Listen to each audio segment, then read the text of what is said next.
The Great Buenos Aires Bank Heist.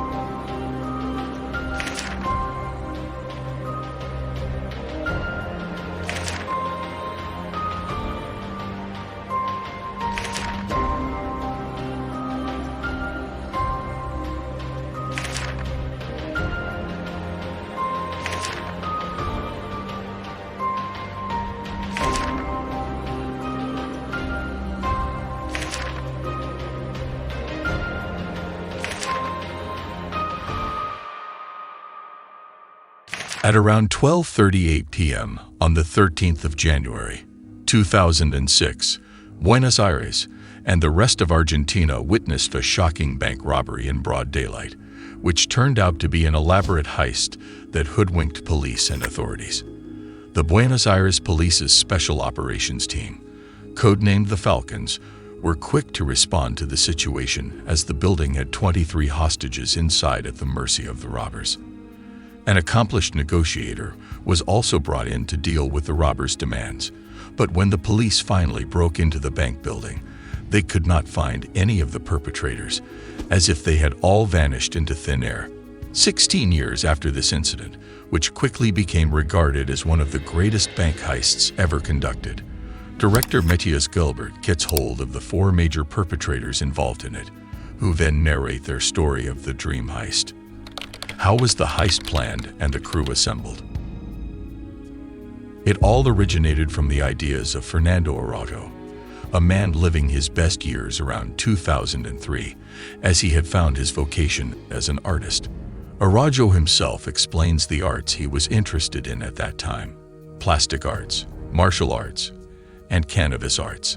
Simultaneously creating art with plastic, practicing martial arts, the man suddenly realized that there was something else he wanted to do, something greater. He wanted to rob a bank. Araujo quickly acted on his plan and set his target to be a 2-story branch of Banco Rio in San Isidro, an affluent part of Buenos Aires. Thinking of digging a tunnel below the building, which would then easily lead to the underground vaults, Araujo discovered an already existing sewer tunnel that could be used to do the same. Next, he needed to find a way to build further sections in the tunnel to reach, and then break into the bank from underground. And for this, he asked for help from someone with skilled expertise. Araujo admits that he wanted to conduct the robbery in a manner he finds artistic, making use of skills and not force, without hurting anyone involved. And for this, he gathered a very selective crew. First was Araujo's old friend, Sebastian Bolster, who ran a jet ski workshop and had enough expertise in practical engineering. Bolster says that convincing him was not difficult, as his own family had been tremendously hurt financially, much like many other Argentinians, by the unstable conditions of Argentina's banking system. Together with Araujo, Bolster mapped out the entire sewer tunnel underneath San Isidro, calculating its path towards the bank building, and also constructing makeshift chambers to break into it. But as Araujo worked meticulously on how to avoid triggering the motion sensor alarms in the vaults, the sense of the impossibility of the whole plan struck him, until he was struck with a grander plan, of course. Till now, his idea was that they would get into the underground vaults at a time when the bank would be closed, via the tunnel, and leave the same way. But this would immediately get them caught because of the alarms. Instead, he now decided to combine 2 separate ideas into one. They would enter the bank through the doorway, making it look like a normal bank robbery, take hostages and buy themselves time, get to the underground vaults from the inside, and then escape through the tunnel with all the money. With their plan starting to take a solid shape, Araujo brought in a 3rd person into the team, a person referred to as the Doc, who had ties with the super gangs of the 1990s and therefore had enough experience with large-scale criminal activities of this kind. While all the other perpetrators themselves appear in Bank Robbers, the Doc is not seen in it, and he is only spoken of. It was through the Doc that the rest of the men were brought into the gang: Beto de la Torre and Luis Mario Vitet. Beto had a life full of experience in criminal activities, starting from a young age, and he was added more as an enforcer to the heist gang, owing to the man's immense physical strength. On the other hand, Vitet was an Uruguayan citizen who had a life of criminal adventures in his country, where he was jailed. One day, on a temporary visit, the man fled to Argentina and lived here, making money by committing more crimes. Vitet's presence in the gang was mostly because he had a lot of money to bring in, and then he even played a crucial role in duping the authorities during the heist. Along with these five, another henchman referred to as the Kid and a getaway driver were also hired, as the group had planned an elaborate escape as well. After using raft boats to navigate through the tunnel to a significant distance away from the bank, they would climb out of a manhole and onto a van that they would use to drive away. As men randomly climbing out of the manhole would instantly raise suspicion, they decided to cut a big hole on the floor of the van, which would be parked right over the manhole, and the teen would literally directly climb into the van. While working on this van, Biko's wife Alicia walked in on them and got to know of the plan, but she gave them all support as well by keeping information about it to herself.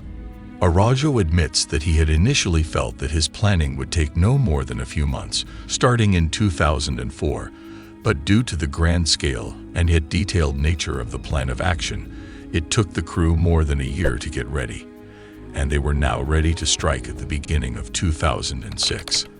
How was the heist carried out? What was its aftermath? On the day of the heist, Bolster arrived early and entered the tunnel to work on making a hole in the wall of the bank's underground vault. Meanwhile, the rest of the crew assembled and then drove to Peru Libertador Avenue, where the Banco Rio branch was located. The Doc, Bito, Vitet, and the Kid entered the branch with masks over their faces and guns in their hands, and informed everyone that they were here to loot the bank, while Araujo entered a few minutes later. Despite taking all the bank workers and the customers inside hostage, they did not really cause any harm to any of them and waited for the police officials to arrive outside. Once they arrived, one of them took a hostage out in front of the bank and posed as if he was scared of the police and went into the bank again, this time locking the main doors. Two of them also went down to the basement and ordered the chief security officer to open up the doors, which would then lead to the vaults.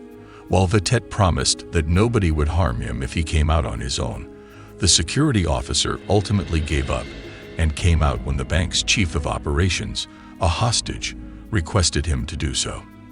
Vitet kept his word, as it was all part of the plan, and led the security officer upstairs and released him from the building.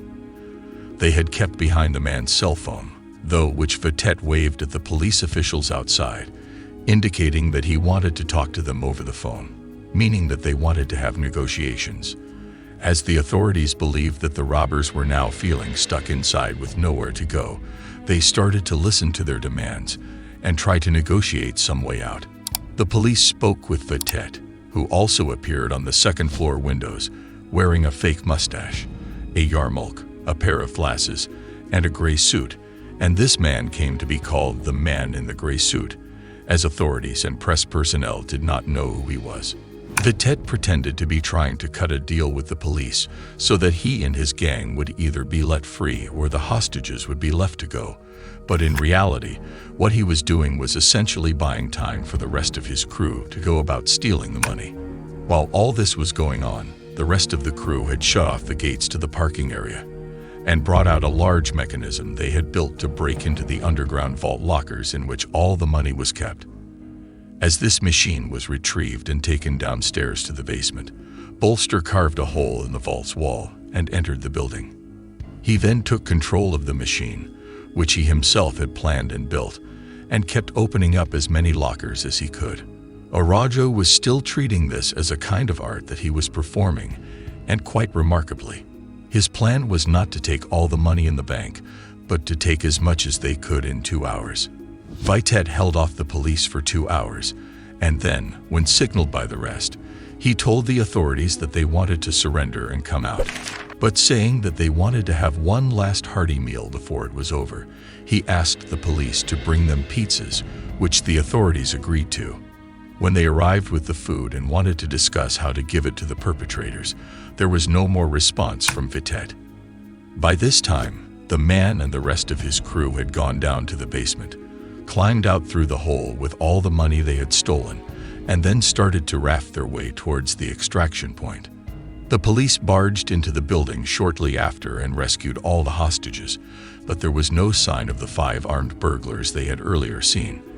The team now carried out the rest of their plan with precision, and while news channels were still broadcasting about the bizarre nature of the crime and the fact that the perpetrators were still missing, Araujo and his men were counting their personal share of the money, large stacks of bills. The bank robbers had left with no trace of them other than a few intentional booby traps and a poetic, ironic message from Araujo, which read, "In a town of riches without weapons or grudges, there's just money and no more love." While the media reported that about $20 million in cash and valuables had been stolen from the bank, the real exact figure was never known and still remains unmentioned to this day. As each of the perpetrators received their personal share, which was huge, to say the least, they all left the safe house and went their individual ways. While some went away on getaways, others returned home and spent time with their families. Months later, the police still had no clue as to who had committed the major crime, which had made Argentinian police authorities look like ineffective embarrassments. As dramatic as the whole plan and the entire heist was, what ultimately led to the men's downfall was also quite dramatic, at least in my personal opinion. However, considering the grand nature of the scheme, the undoing was rather anticlimactic. Vito's relationship with his wife, Alicia, who had earlier got to know of the plan, started to grow bitter as Beto accused her of spending exorbitant amounts of his money, while Alicia accused him of having an affair with another woman. At one point, this argument reached unfortunate heights, and Beto left his house with all the money that remained and went somewhere else.